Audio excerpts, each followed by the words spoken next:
Posibleng magkaroon ng trade na Richie Rivero for Jerem Lastimosa sa pagitan ng Magnolia Hotshots at Phoenix Fuel Masters, pero walang opisyal na balita tungkol dito. Sa kasalukuyan, si Richie Rivero ay nakapag-extend ng kontrata sa Phoenix Fuel Masters, habang si Jerem Lastimosa ay naglalaro para sa Magnolia Hotshots at nagpakita ng magandang performance sa bawat laro. Posibleng dahilan ng trade na Richie Rivero for Jerem Lastimosa ay para magpalit ng mga players na may iba't ibang skills at experience.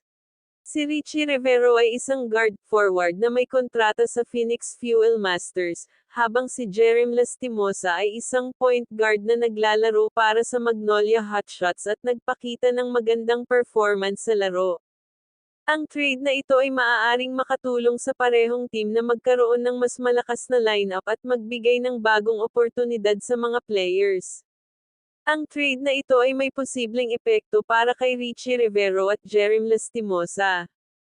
Para sa Magnolia Hotshots, makakakuha sila ng guard forward na si Richie Rivero na may scoring ability at experience. Habang ang Phoenix Fuel Masters naman ay makakakuha ng point guard na si Jerem Lastimosa na may playmaking skills at nagpakita ng galing sa laro. Si Richie Rivero at Jerem Lastimosa ay makakatulong sa mga bago nilang koponan sa maraming paraan.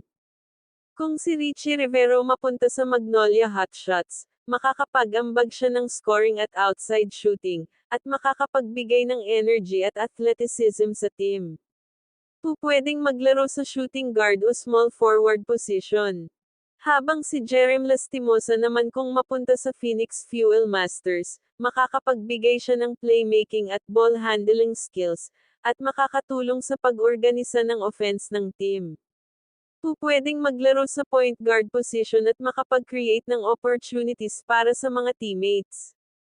Kung matuloy ang trade na Richie Rivero sa Magnolia Hotshots at Jerem Lastimosa sa Phoenix Fuel Masters, mahirap sabihin kung sino ang panalo dahil depende ito sa mga pangangailangan ng mga team at performance ng mga players sa bagong team.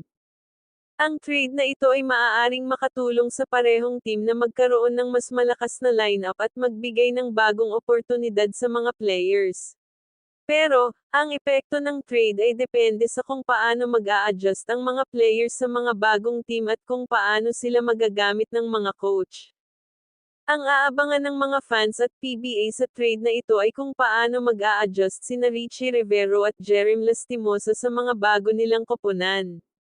Kung matuloy ang trade, si Richie Rivero ay makakapag-ambag ng scoring at outside shooting sa Magnolia Hotshots, habang si Jerem Lastimosa ay makakapagbigay ng playmaking at ball handling skills sa Phoenix Fuel Masters.